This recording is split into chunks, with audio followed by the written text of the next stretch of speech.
Premier League teams met at the AGM and made a decision which might leave teams that spend or has the willpower to spend in the EPL in a very, very difficult situation.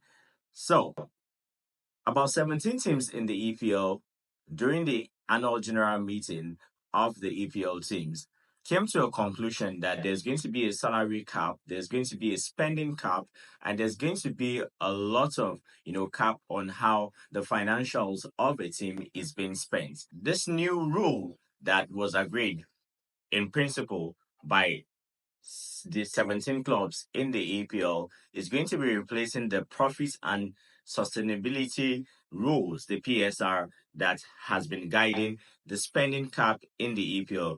If this particular rule is instituted and enacted and agreed upon by all the Premier League teams, it means that the EPL teams can only spend 85% of the money that they make or generate in the club. How do you think this is going to affect the teams? Because if this particular rule is actually enacted and agreed upon and is being instituted in the summer of 25-26 seasons, it's going to see the Premier League lose about £105 million across 3 seasons.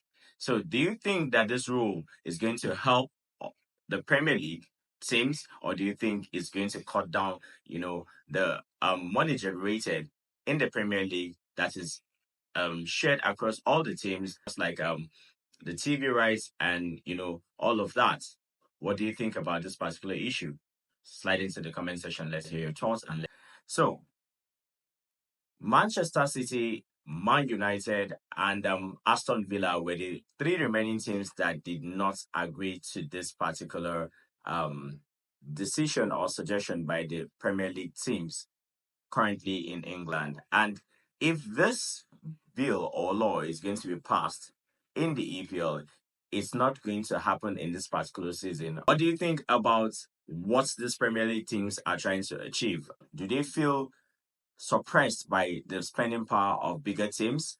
Do you think that the smaller teams feel if they don't, come into agreements to push in this particular bill into the EPL, that they might not be able to compete? Or do you think that, as a matter of fact, that these smaller teams now feel too oppressed and they feel there's a need to speak out? What's your opinion? Slide into the comment section. Let me hear your thoughts on what you think about this particular issue that has started just some few days ago in the EPL.